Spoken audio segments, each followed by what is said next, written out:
Welcome to the Natural History Cupboard. Come on in.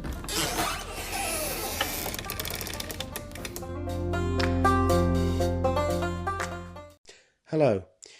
This is obviously not your normal episode of the podcast, but unfortunately this week, due to a variety of unforeseen circumstances, we've not been able to get our normal episode out for the first time in 5 years.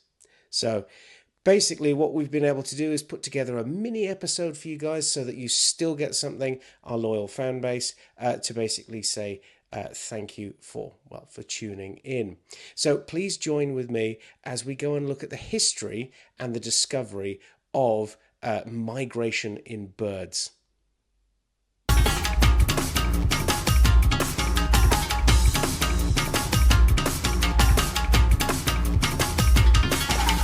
Now, in the May of 1822, Christian Ludwig von Bothmer was on his estate in Mecklenburg, Germany. Now, he had just recently shot down a stork. However, this bird was somehow different from the countless birds he had shot in the past for sport. This one was remarkable. In fact, the stork had been flying until he'd shot it with a rather obvious handicap. The handicap was an 8-foot-long arrow sticking right the way through the bird lengthways from the back to the front. So the arrow sticking out through the bird's chest right up next to its neck.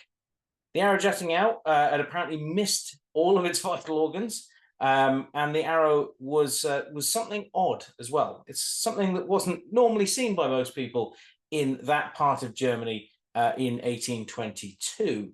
Certainly not to hunt birds, as Ludwig had used a gun, a much easier weapon to use to obviously bring down a bird like this. In fact, he was so puzzled by the fact that this bird had this spear effectively stuck through its chest. He took it to a friend who was an expert in a local museum, and he suggested that it was in fact African in origin. The spear had basically come from a part of Africa where it had been used to spear the bird, some 2,500 kilometers away. Now, the bird and arrow were taxidermied. I mean, the arrow doesn't really need much in the way of taxidermying, but the bird itself still has the big arrow through its chest, and it was donated to the zoological collection of the University of Rostock, where it's known as Der Pfeilstorch, meaning the arrow stork. I'm sorry to any of our German listeners if I've butchered the German language there. It's still preserved to this day, and it's still visited by people to this day. In fact, it is an incredibly important artifact in our journey of understanding natural history. This bird would pose and ultimately solve a question about birds that have plagued naturalists for centuries. Where do all the birds go in winter? So ancient naturalists had had various thoughts to explain this annual vanishing of birds that we now know and call migration. And these included some really quite odd theories, everything from birds flying to the moon to them becoming other animals and even becoming people.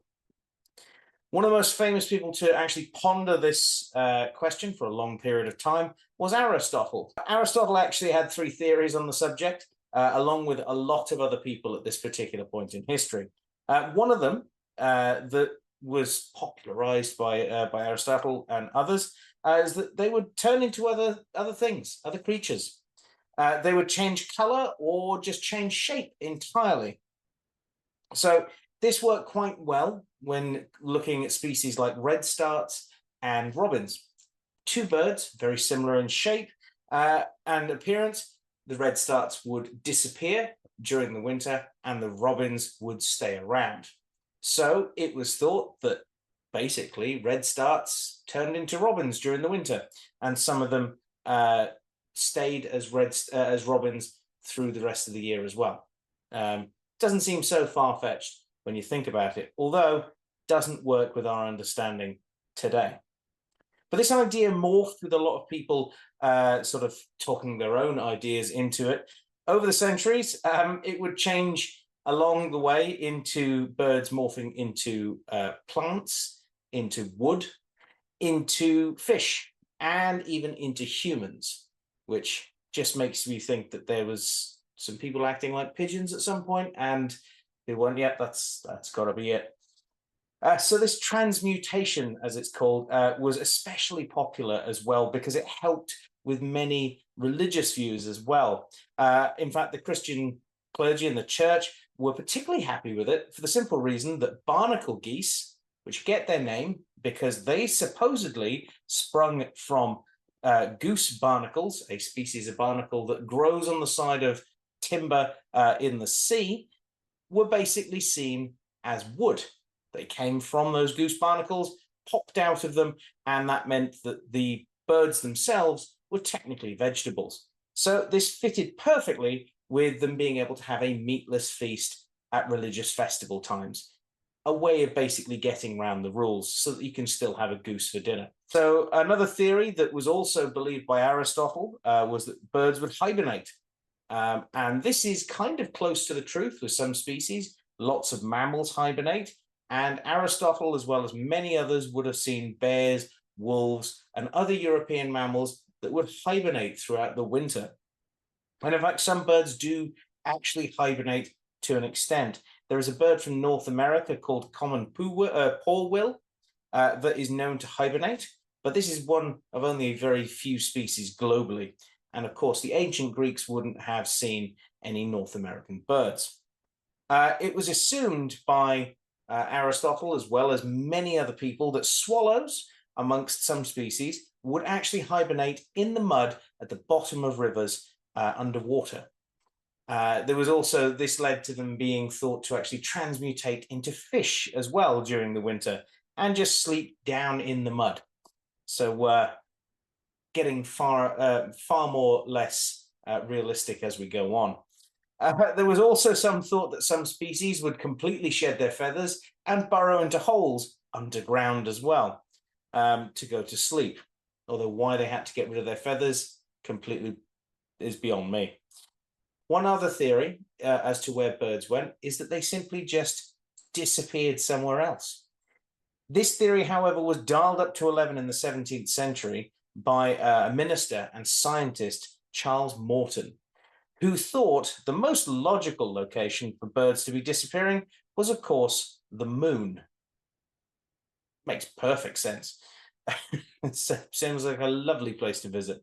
Though not everyone at the time was quite buying into this notion. In fact, Francis Willoughby, a pioneer in classification, long before Carl Linnaeus, who is seen as the grandfather of taxonomy, actually thought that most birds most European birds went to Africa or to Asia. And he basically got it nail on the head there. He didn't know it, but he was bang on with that one. But no one had any proof of either birds living on the moon or that birds were living in Africa or that people were wandering around and were in fact half bird, half people. It wasn't until that stork had its second very unlucky day that we would actually get an answer completely on this. Another German, an ornithologist and pastor, Johannes Teemill, who established the Rossington Bird Observatory, the world's very first dedicated bird ringing and observation station and place for study of ornithology, would actually conduct research that would basically tell us exactly what we need to know about this mystery. So Feynman set out to solve and answer this problem. The way he did this was truly amazing and fits so well with today's conservation that it is basically the model for a lot of what is known as citizen science. So he set out to solve this problem by getting an army of volunteers from across Germany, and his team would use aluminium rings to tag the legs of over 2,000 storks that visited the country over that particular year. Now, they all had a unique number on them, and if you've ever seen a bird ring, you'll know that they are there to basically identify the bird and can also have extra information on them. He included the numbers and address of his office and publicized this particular effort to anyone and everyone as far and as wide as he could, to make sure that people who found these birds or even shot these birds down in places would be able to call him and go, I found this bird in this place.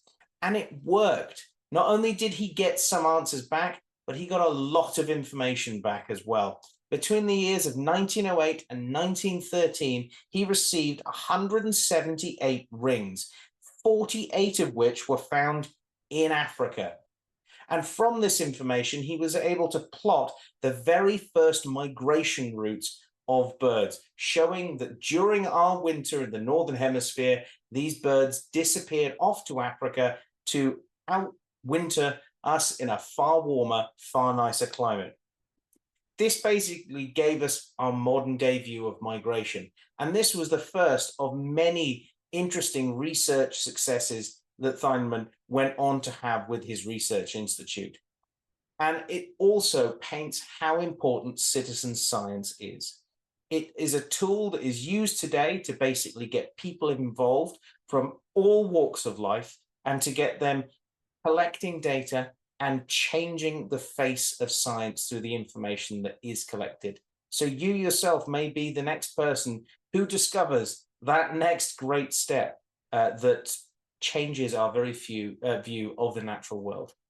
So that's the story of migration, something that you've probably seen, especially if you live in the Northern Hemisphere or in parts of the Southern Hemisphere, probably not so much in the tropics. You'll have seen birds disappearing as we start to go into the winter and then coming back at different points in the year.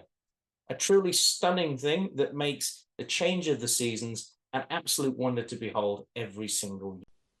So there we have it. There is this week's episode. Hope you enjoyed that. It was fun, certainly doing the research and setting that one up for you guys as a little mini episode. Now remember to like, comment, subscribe, share wherever you see us. And hopefully next week we will be back to our normal schedule with the episode we had planned for you. So thank you very much for joining us, and we'll see you next time here in the Natural History Cupboard. Bye.